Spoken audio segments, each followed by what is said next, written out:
Do we look like a happy couple? Hey guys, let's talk about books. We're still playing catch up, so these are the books that I bought and consumed in April. Probably consumed and then bought. Let's not be super capitalist here.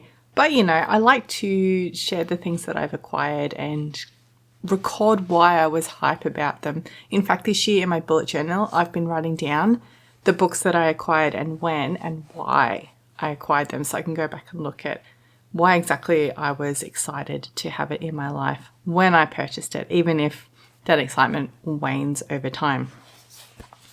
This jacket that I'm wearing is my work uniform actually. It's noisy. Can you hear that? So I apologize for that noise, but one, it's cold in my house and I work in an even colder shed. Two, I have to go to work straight after this, so is what it is. That's just Australia in the wintertime. You either have a really old house with insulation or well, my house isn't even old. It's 30 years old. But of course it was built to be landlord special. So there is no insulation. So it's cold. Right, let's talk about the books that I read. In the last video I hauled, and then in April I read The Stolen Heart by Andrey Kurkov, translated from Russian by Boris Dralyuk. This is the story of a detective in the Ukrainian Kiev police force. Does it say where here? Libid?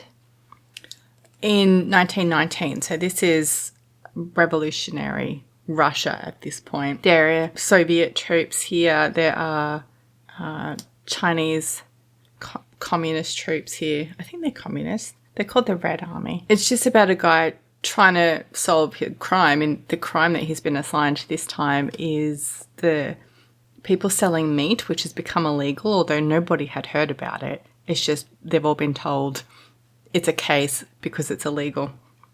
So he has to solve that, but it's also intertwined with stuff that happened in the previous book. This is the second in the series. It's also intertwined with Samson learning how to become a detective. There's a scene in which he and his buddy, who used to be a priest, but religion is outlawed now, they go to interrogation training, and they're taught that you need a cigarette and you blow the smoke in front of the detainee's face in order to encourage them to talk. And Samson doesn't smoke, so he really has to practice his cigarette smoking, blow smoke interrogation techniques. It's a perfectly cromulent crime fiction. I like that it's got the revolutionary setting. I like that it's a tiny little bit of magical realism, because in the first book, Samson gets his ears cut off by a saber in a revolutionary protest or incident, fighting in the street. But he can still hear with his ear, and it's not decaying. This is a couple of weeks after that incident. And he can hear with that ear, but he keeps it at home for now. In the first book, he kept it in a drawer at work, and then he could hear things happening in his office when he wasn't there. The ear lives at home now, and provided a tiny amount of plot, but nothing that couldn't have been discerned otherwise. It is the most basic of magical realism. It's not even counting as fantasy to me. As I said, perfectly cromulent read. I will read the next one, and because I'm loving the cover, I will buy it in a hard copy probably. If there's another, I hope there is. Next up, I was reading The Extinction of Irena Ray. So I'll talk about that one first. This is by Jennifer Croft. Jennifer Croft is also a translator, and translated Olga Tokarczuk's The Books of Jacob, I think. Anyway, this has Olga Tokarczuk vibes. How do you explain this one? Have I reviewed it before? I think I did. It is about a group of translators who travel to Poland to work on the opus of the translator that they all exclusively work for, whose name is Irena Ray. But Irena's gone weird, and then she goes missing. So the translators have basically formed a cult around Irena Ray, and so when she goes missing, they do very little to try and find her. They do very little to contact authorities, they decide that the clues are all in her work. So they keep translating her work and it just gets weirder and weirder. And it is essentially about Irena's having gathered these particular people around her and forming the cult of Irena Rey. And then the way that those relationships break down when she's not there as the unifying force. Irena's specifically chosen broken people to essentially, they do worship her. And so when she's not there to be worshipped, what happens? I won't spoil the ending. It gets weird. Some people say it's a real slog, but I like the weirdness. I like that all the people in this book are unlikable. The conceit of the book here is that it is written by one of the translators who go out to Poland, but it is written in Spanish, and then it's written in Polish by the Spanish translator. She's from Argentina. So it's written in a second language by this translator, and then it's translated from that Polish to English by another of the translators who was there. So the person who's translating this book for us as the audience is doing meta commentary on the text written by the other translator. In the footnotes, it's very chill to begin with, and then as we go along, the English translator is like this, calling out the bullshit, saying this doesn't happen, adding context. The meta commentary there is fun, but also none of them are likable people. So what happens in the end is both unsatisfying and resolves the story. Like I said, I can't give you spoilers because otherwise why would you read it? I enjoyed it the first time. I was planning to reread it this year, and then one of my book clubs picked it as a read for the year, so I read it with them. There were definitely some DNFs in the group, some people who didn't understand what was going on, and some people like me who just embraced their weirdness and ran with it. So my children are stampeding upstairs. I really enjoyed it. I'm glad I reread it. Oh, there's a bookmark in here from Space Bird Crafts. I will link that store down below. I stock some of their products in my shop, but not bookmarks. Cute. Because I was reading The Extinction of Irena Rey and I was getting real Olga Tokarczuk vibes, I had to reread Drive Your Plow Over the Bones of the Dead by Olga Tokarczuk. This one's translated by Antonia Lloyd-Jones. Why doesn't it say on the front? I'm sure it is. Yeah, translated from Polish. It also has, can you read that in the front there? It's the Amazon wishlist gift thing that says, Happy Pisces season from Luke. Thank you, Luke. Read this book. Honestly, it is off-kilter old Polish lady in the forest. She is solving a mystery. She has found her neighbour dead. Then more deaths start happening and she is convinced that the animals are killing these people because they're all part of the hunting club. And she's really convinced that the animals are doing this. And she's trying to convince other people in the town, the cops and her friends, that the animals are doing this. And she's just basically an eccentric lady. And I really enjoy it. This was a straight up 5-star read the first time I read it, which you guys know I never give 5 stars on the first date. And it was 5 stars again. Please read it. My listen for this month was Heresy, Jesus Christ and the Other Sons of God by Catherine Nixey. It was read by Lella Ward. I had to do an epic car trip, so I got the audio, and it was great. It was really good because this has witty asides and a conversational tone, and that translates well to audio. This book is about Christianity, but it's about how Jesus wasn't special. And that's why it says the other sons of God. It's about how at the time that Jesus, the historical Jesus, by which scholars mean the person of Jesus, was gadding about the place doing what he was doing, other people were doing the same things. They were performing the same miracles. They were bringing people back to life. They were turning inanimate objects into food. In many respects, was not unique. The part where Jesus' story is the one that continued and became a religion is the unique part.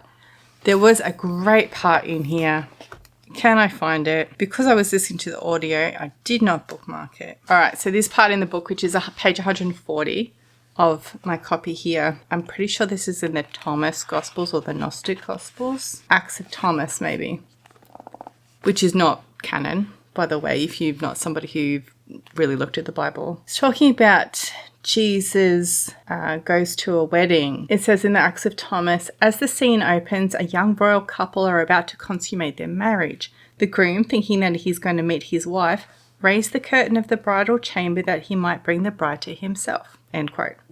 He is, to say the least, surprised to find Jesus already in the bower with his wife. Jesus, it transpires, has materialized there so he can give the newly married couple a lecture on celibacy, and then promptly does so. Settling himself down on their marriage bed, Jesus tells the now slightly less happy couple to sit on two nearby couches, then proceeds to explain at length why they should not have sex. His reasoning is forceful. Children are without exception awful, Jesus says. They become either lunatics or half-withered or crippled or deaf or dumb or paralytics or idiots. End quote. While their tedious parents become, quote, grasping, end quote. If you do have children, then there will be no rest for either party, for children inevitably do, quote, unprofitable and abominable works, for they will be detected either in adultery or in murder or in theft or in unchastity, and by all these you will be afflicted. Therefore, refrain, Jesus warns them, from this filthy intercourse. That made me laugh so hard as a parent. And I read it to my child who was unimpressed.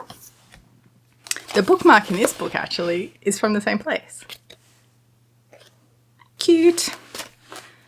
So if you are interested in early Christianity, how we got to where we are with religion today, which is what my whole degree was about basically. I loved it. Listen to it, but you don't need to be taking notes or anything. I thought it was great. Catherine Nixey, as she says right up here in the introduction, is the daughter of a monk and a nun and was raised in a religious household. So she comes at it with that background, even though she says here that she is no longer considers herself a Catholic. Also, I should tell you the call number there is 232.9, which, would you believe, is Family and Life of Jesus. Who knew that was in the Dewey Decimal System? Then I read Portable Magic, A History of Books and Their Readers by Emma Smith. The call number here is 028.9, which is Biography and History of Books. I don't particularly remember this one because I read it not long after Papyrus by Irene Balayo, which I have reviewed and will link. I got more value out of Papyrus. This one is shorter though, and I feel like this one is more not about books, the contents of books, which Papyrus is, but also the physicality of books and what makes books as an object something that we culturally value. So in that way, I enjoyed it. Let me see if I can find any quotes that I took. I save quotes to a program called Readwise, which is free to use, I think. And I pay for it so that it syncs my quotes to my Notion database. I'll see what I've got 28 highlights. I must have pulled something out of it. Just talking about books as cultural objects in themselves. It says, we would find a classic novel printed in Comic Sans font or on coarse paper incongruous, its form somehow devaluing it. We might instead expect a classic to be printed on high quality paper or to have an elegant typeface or to be bound with a marker ribbon, to include a tactile cover or other luxury elements that suggest cultural weight. Really liked that argument because it just really resonated with me. That's how I feel about books. And as a collector of books, if you're watching this, you may feel the same. Goes on to talk about things like books as gifts. A friend of mine wrote her honours thesis on books written for patrons, like people, women in particular, who were patronesses of authors. And this is the early modern period. And when you have a dedication in a book, which was really common then, to a patron, it was an act of getting their attention, not always authorized by them, but definitely aimed to get their attention if they didn't already know about it, or as a note of support from that person if they did know about it. And that was a way that women could participate in the conversation without actually being allowed to write the books under their names. Does that make sense? Does that make sense in the context, or did I just make that connection in my brain? So yeah, in the 19th century in particular, it was common to give books that the content was very sentimental and faff, but the object itself was the important object. You just said object twice. The object itself was the important symbol of the gift, the care, and the love. Maybe this book did tell me things that Papyrus did not tell me, now that I think about it. The last book I read was The Secret Garden. I actually own 3 copies of this, but this is my original, so that's why I wanted to show you today. I also have a newer edition, Vintage Classics edition, and one of those illustrated ones that I definitely hauled in the last couple of years. This, of course, is a childhood favorite. I saw the movie. No, I didn't see the movie before I read the book. I saw the start of the movie, and the start of the movie has everybody dying in an earthquake. But the start of the book has everybody dying of cholera, which makes far more sense to me. If you're not familiar with The Secret Garden, this is the story of a girl called Mary who is British, growing up with parents who are posted to India, and her parents and all her carers die, and she's sent to live with family that she doesn't know in Yorkshire. That's a sad family. Her uncle is never home, and so she's just alone by herself in the house. And then she discovers 2 secrets. She discovers the secret garden, but she discovers a cousin that nobody told her was alive, because they all expect him to die any minute. But they're the same age, so it's a coming-of-age story where Mary finds the garden, she finds some friends, she finds her cousin, and then through the magic of the garden, and it's literally magic, that's what they call it, they all grow up a little bit. Like, they're all still 10, but they all mature and decide to move on with their lives. Obviously, when was this published? I think it was 1911. Yeah. It's of its time. There's definitely racism in here, especially because Mary comes from India.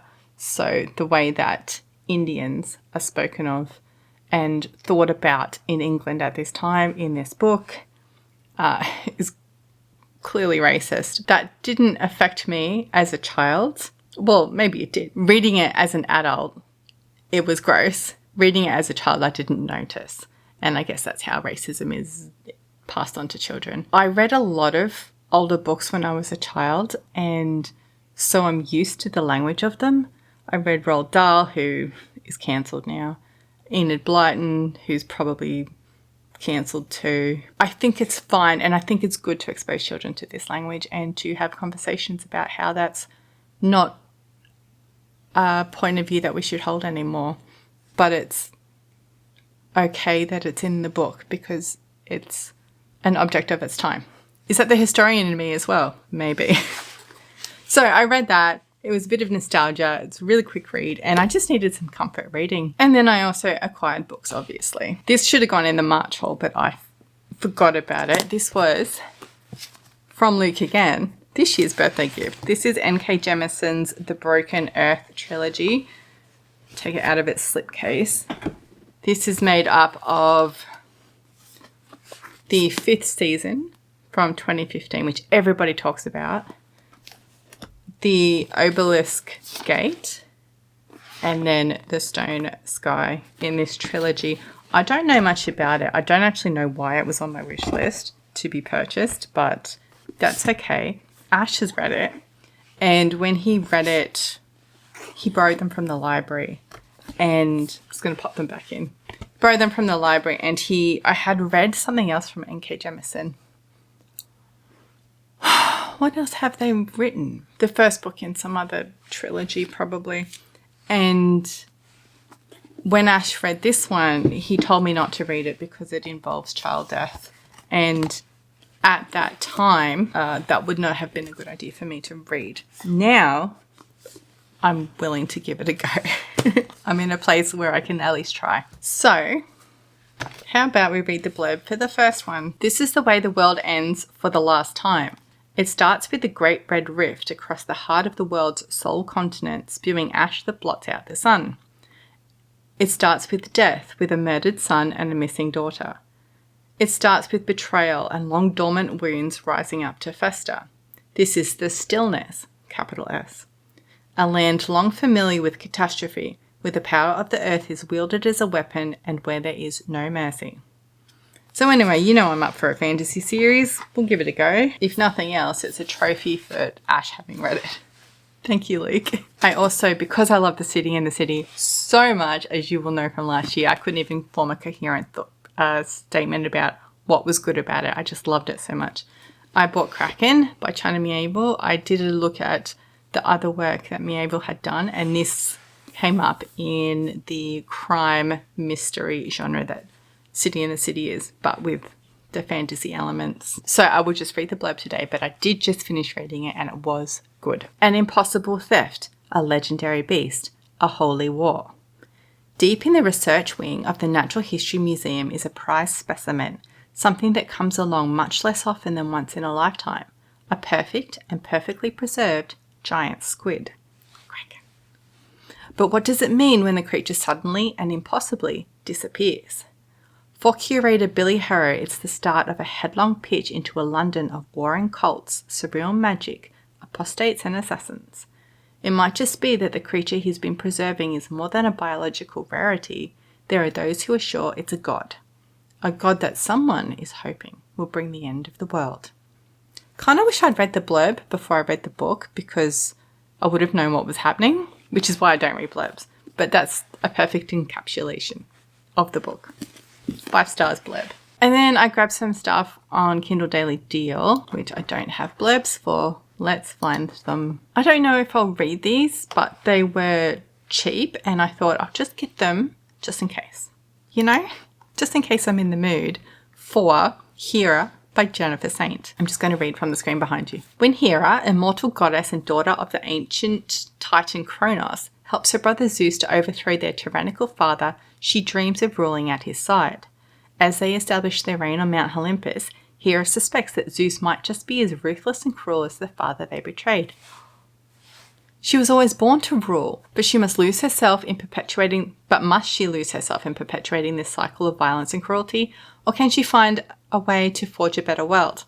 Often portrayed as the jealous wife or wicked stepmother, this retelling captures many sides of Hera, vengeful when she needs to be, but also compassionate and mostly importantly, an all-powerful queen to the gods. I feel like that doesn't make sense. But okay. So Jennifer Saint's known for these feminist retellings of Greek myth. I've got S for Saint, Ariadne and Electra. I really liked Ariadne. Electra was tedious, but only because Electra is tedious. The story of Electra is, I think, a stretch to pull into a feminist viewpoint. But anyway, here is there if I am in the mood. And also Atalanta. When a daughter is born to the king of Arcadia, she brings only disappointment. Left exposed on a mountainside, the defenseless infant Atalanta is left to the mercy of a passing mother bear and raised alongside cubs under the protective eye of the goddess Artemis. Swearing that she will prove her worth alongside the famed heroes of Greece, Atalanta leaves her forest to join Jason's band of Argonauts. But can she carve out her own place in the legends in a world made for men? I don't know this story.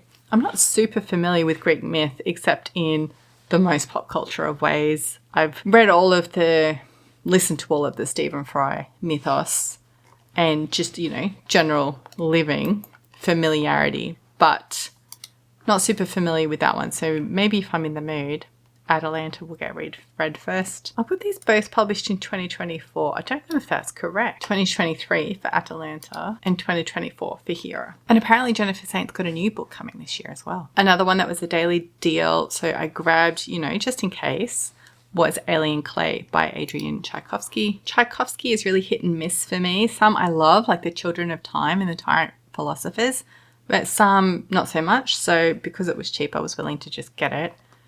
The blurb here says, the planet of Kiln is where the tyrannical mandate, capital M mandate, keeps its prison colony, and for inmates the journey there is always a one-way trip. One such prisoner is Professor Arton Dagdev, xeno-ecologist and political dissident. Soon after arrival, he discovers that Kiln has a secret. Humanity is not the first intelligent life to set foot there. In the midst of a ravenous, chaotic ecosystem are the ruins of a civilization. But who were the vanished builders and where did they go? If he can survive both the harsh rule of the camp commandant and the alien horrors of the world around him, then Arton has a chance at making a discovery that might just transform not only Kiln, but distant Earth itself. It's not high on my TBR, but it's there in case I'm in the mood for some Tchaikovsky sci-fi. And then I finished Heresy by Catherine Nixey, finished listening to that. So I launched straight into her previous book, which is called The Darkening Age, The Christian Destruction of the Classical World. Listening to this one as well, narrated by Lala Ward. The blurb here, The Darkening Age is the largely unknown story. Depends how much you've read. The Darkening Age is the largely unknown story of how a militant religion deliberately attacked and suppressed the teachings of the classical world, ushering in centuries of unquestioning adherence to the one true faith. Despite the long-held notion that the early Christians were meek and mild, going to their martyrs' deaths, singing hymns of love and praise, the truth, as Catherine Nixey reveals, is very different. Far from being meek and mild, they were violent, ruthless, and fundamentally intolerant. Unlike the polytheistic world, in which the addition of one new religion made no fundamental difference to the old ones, this new ideology stated that not only was it... This new ideology stated not only that it was the way, the truth, and the light, but that by extension, every single other way was wrong and had to be destroyed. From the 1st century to the 6th, those who didn't fall into step with its beliefs were pursued in every possible way: social, legal, financial, and physical. Their altars were upturned and their temples demolished, their statues hacked to pieces and their priests killed. It was an annihilation. I would agree with that, having just finished it. I will tell you about it in another video. But that is it for this video. Thank you for watching, and I will see you next time.